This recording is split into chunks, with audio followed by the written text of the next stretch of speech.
Good afternoon. After an excellent overview of benign and malignant tumors by Vikas and Fairuz, I'll cover the management aspects. If you look at the literature, you might be shocked to know that the reported rate of local recurrence in conjunctival tumors varies between 20 to 40%, which is absolutely unacceptable. The rate of lymph node metastasis is 10 to 30%, and the rate of systemic metastasis is 5 to 20%, depending on the type of conjunctival tumor. But all this is suboptimal, and we need to definitely work on improving the prognosis. When you do a multivariate analysis and look at what factors actually determine local recurrence, you come up with some things that are actually you can clinically suspect, such as failure to completely excise of course or failure to perform edge cryotherapy, which will give you an additional 4 millimeter margin beyond what you can clinically diagnose.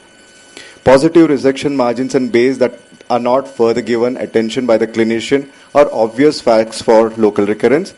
And if a child or an adult has systemic cancer predisposition, such as xeroderma pigmentosum, HIV, immunocompromised, then they would have obvious chance of local recurrence and systemic metastasis. So if you take care of these by oncological principles, established principles in oncology, then you can easily reduce the chance of local recurrence and systemic metastasis. The first of which is accurate diagnosis, that has been already stressed. Before you excise, you have to objectively assess the extent of the tumor, not just horizontally but also vertically. Depth assessment is mandatory. Otherwise, you will not be able to create a plane of dissection that is optimal. Grading and staging of tumor is important, and in situations where the tumor is initially inoperable, you might want to do neoadjuvant chemotherapy, neoadjuvant therapy in terms of using topical mitomycin C or interferon, so that you can shrink the tumor to the extent that is possible and then apply surgical principles. Margin and base clearance during surgery is extremely important, followed by histopathologically guided adjuvant therapy. Diagnosis has already been stressed. You also are aware that very simple clinical tests such as presence of keratin, vascular pattern and a 1 rupee test, Rose Bengal staining, can help you diagnose ocular surface squamous neoplasia as good as a histopathologist can. The sensitivity is 97%, specificity is 98%, which is as good as the gold standard. So you don't have to depend on high-tech investigative tools. All you need is a good slit lamp evaluation. Same with how to differentiate a nevus from a melanoma. These features if you look for in a nevus, and if you have any doubt, you can resort to an anterior segment OCT. Conjunctival lymphoma has also been stressed upon. Systemic associations in any patient with a conjunctival squamous cell carcinoma, you need to look for immunocompromised status, specifically if it is multifocal like this, or a patient has papilloma along with conjunctival squamous cell carcinoma, or has facial features of xeroderma pigmentosum. You have to be aware of this. Role of UBM and ASOCT cannot be overstressed. These tools being available in every clinic now, you have to make use of it, because you can actually determine the extent of the tumor even before you attempt to do surgery. Here you can see that although it looks very gross, large tumor, you might even want to consider enucleation or exentration. You can see that it is specifically possibly about 50% deep in the sclera, whereas this doesn't look so big, but it has already invaded the anterior segment. This is a straightaway case for enucleation, whereas this patient also has ciliary body extension already. You can see that, right? So you know the plane of dissection, and you can determine the kind of surgery that you want to do by resorting to anterior segment imaging techniques. This has already been published that you can use ASOCT for diagnosis. Looking at cysts like this would confirm that you are actually treating a nevus and not a melanoma. In the absence of cysts in a melanotic lesion, you might be inclined towards a clinical diagnosis of a melanoma. Again, that gets emphasized here with this picture, that you see microcysts and macrocysts in a nevus, whereas you don't see that in case of a melanoma. And you can also correlate that with histopathology. As you see here, in the area where there are cysts, clinically, you can see that histopathologically that is the nevoid component, where there is a solid component, and that turns out to be a case of melanoma. So it's a melanoma arising from a pre-existing nevus. And it also can be correlated with histopathology in terms of the depth. In this case of OSSN, you're quite clear that it is in the pre-tenens layer. So your plane of dissection need not be in the depth of sclera. You can actually have a tenens dissection. You can be episcleral in terms of your plane of dissection. If you look at this, you can see that this patient has already corneal stromal invasion. You can compare the depth of the corneal stroma. You can see that it is grossly increased. It is played here, meaning thereby that you will have to keep a tissue standby. You will need a penetrating keratoplasty in this patient when you excise this tumor, because there is no way you can get a lamellar clearance in this patient because it's full thickness stromal invasion. If you have keratin, then you have a problem because you get shadowing like that, making it difficult for you to assess the depth. Going on to neoadjuvant chemotherapy. Now there are 4 drugs that are available for neoadjuvant chemotherapy. Topical mitomycin C is the favored drug. We can also use 5-fluorouracil, cidoflovir in specific situations, HPV-mediated OSSN in HIV-positive individuals. Cidoflovir works very well. Interferon is something that is very nice. It works very well but needs prolonged therapy when you use it as topical therapy. Now, what are the indications for topical chemotherapy? You can use it as chemo reduction prior to excision. As I said, if you have a patient where the tumor is very extensive, you think that by doing surgery, I may compromise on ultimate residual vision, you might want to resort to chemo reduction to reduce the size of the tumor to the extent possible, after which you can excise it.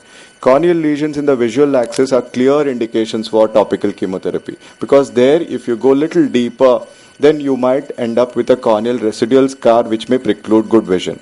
Adjuvant therapy, if you have excised it and following that the pathologist were to tell you that the edge is positive and the positive edge only includes dysplastic tissue and not invasive squamous cell carcinoma, then you have a case in hand for topical adjuvant chemotherapy. If you already know the histopathology and your patient has a small recurrence, then you can do topical chemotherapy as well as cryotherapy. It can also be used as primary therapy as has been reported in literature. This is a standard indication for topical chemotherapy. Now you can look at this patient, how he is doing after 3 years. He is totally tumor free, and the scar that he ultimately has is exactly from the point where the corneal surgeon has biopsied. This is the area where the biopsy has been performed by the corneal surgeon before he referred the patient to us.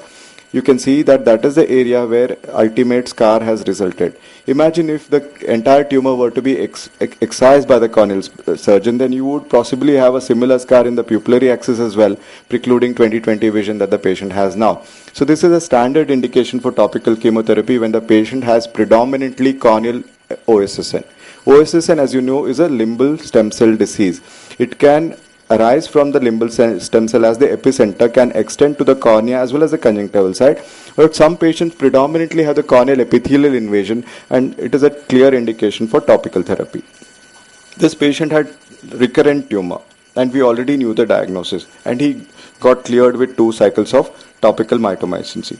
When you talk about topical mitomycin C, let me go back to this slide. The dose that we use is 0.4 milligram per ml 4 times a day, 4 days a week for 4 weeks. That is OOG protocol. There are many other protocols as well.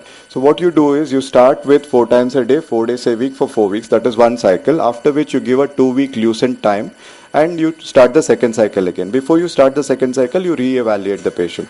3 such cycles are considered optimal. Now you can, this is an example of a patient who has undergone neoadjuvant chemoreduction. You can see that this patient came with very extensive OSS, and we could have excised it, but maybe we would have caused a scar in the pupillary axis. But after chemoreduction, 1 cycle, you can see that he has responded quite well, and all we needed to excise was this portion of the tumor. The rest of it was tumor free. Now what about interferon alpha 2b? It can be used as for complete tumor control. For immunotherapy, it can be used for immunoreduction, for reduction in the tumor size, and it can also be used for immunomodulation by enhancing the immune system and thus preventing local recurrence. There's a lot of literature on topical interferon alpha 2b in OSSN. This is one example where we used, this is a Mongolian patient who came with recurrent conjunctival papilloma. In fact, it looked so bad after 5 recurrences that he had so much of residual disease. Here we excised it completely, used it topically, and also gave it as an immune booster systemically for 6 months, after which he is totally free of local recurrence. We used again interferon injection topically as well as an immunobooster in this patient who has had 8 recurrences by prior surgeries. This is an example of a patient who otherwise can be exenerated. This is diffuse OSSN, but he was not keen on any surgical intervention that was destructive. He wanted the residual eye, he wanted residual vision, he was very keen on it. So this is a situation where you would inject interferon around the lesion periocularly, subconjunctivally, and you can see nice results.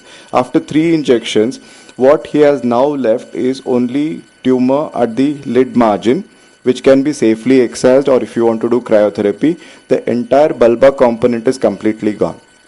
This is looks magical, but it is actually real that about 75% of patients which come to you with diffuse OSSN can have partial or full response with intralesional periocular interferon injection. And interferon is not expensive. 3 million international units is just about 600 plus rupees, the Indian made interferon, which works very well, just compared, actually as comparable to the Western interferon. Now, even rituximab can be used in conjunctival lymphoma. If you have malt lymphoma, you don't have to completely excise it. If you have done an incisional biopsy and confirmed that it is malt lymphoma, then you can use intralesional or perilesional rituximab in the dose of 10 to 20 milligram. Preoperative diagnosis is important. It is not really necessary if you are planning complete excision. Exfoliative cytology will only give you few cell samples with which you cannot diagnose the depth of the lesion. Impression cytology is also indicative but cannot diagnose the depth of the lesion. Incisional biopsy is not indicated unless you want to do a destructive surgery. So when you talk about surgical margins, these are the principles. Surgical management, these are the principles. Excision with tumor-free margin. Tumor-free margin is detected by a very good slit lamp evaluation, which is aided by Rose Bengal staining in OSSN. Unless you do Rose Bengal staining, you might miss the subclinical element of the tumor, which may not be visible on slit lamp. For the corneal epithelial component, use alcohol keratoepitheliectomy. For the corneal stromal component, you do lamellar keratectomy. For the scleral component, you superadd lamellar sclerectomy. Cryotherapy to resection edge is always mandatory in every patient of OSSN or malignant melanoma who undergoes excision biopsy. Base cryotherapy is optional. If you suspect that you might have left some tumor behind, you might want to cryo the base. Margin control and base control are the principles of oncological surgery. Now 4 millimeter clinically clear tumor margins is considered optimal, and you take a large conjunctival diagram with you to the operation theatre. Why is it necessary? Because slit lamp is very good in terms of depth perception. Under an operating microscope with a diffuse illumination, you may not be able to get the margins of the tumor very accurately. So what you do is you pre-draw a diagram of this sort, mention the exact areas that need to be excised and take it with you to the theatre, or have a large digital photograph that is available to you in the operation theatre so that you can accurately assess what exactly are you excising and not leave any tumor behind. This is exactly similar to the retina diagram that the retina surgeon would take with him to the OR for retinal reattachment surgery. Excision is a very simple surgery. It's not difficult at all. All you need to do is mark either with a bipolar cautery as I did here and start excising with a radiofrequency assisted technique, or you can use a scissor. It's your choice. RF assisted technique minimizes bleeding to the extent you can see such aggressive scleral vessels there, episcleral wells. Sorry, I'll go back to it.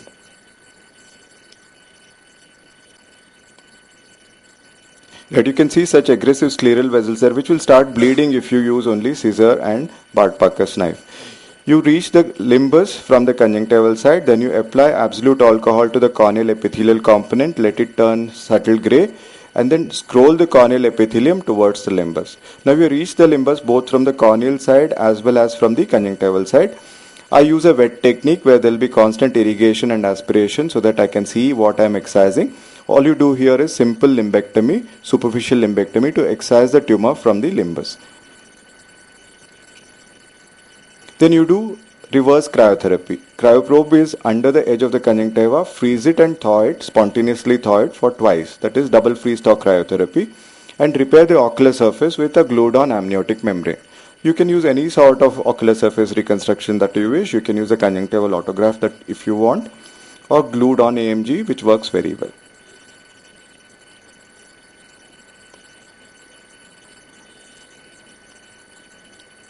That is the end of the procedure. Exactly similar technique is used for even larger tumors. There is no difference in the technique. And based on your OCT findings, you can actually guide the plane of dissection, and you can see that it correlates well with histopathology as well. These are some of the examples of patients who have undergone tumor excision with amniotic membrane transplantation. Larger tumors, as you see here, can be completely excised without any limbal stem cell deficiency, clinically evident limbal stem cell deficiency or conjunctivalization of the cornea.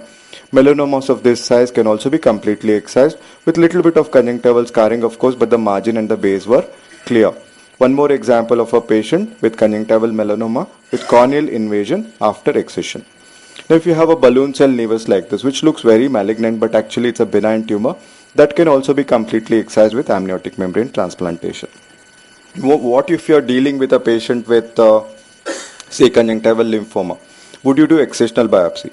Excision biopsy is not required in a patient with conjunctival lymphoma because it can be medically managed and it can also be managed with radiation therapy.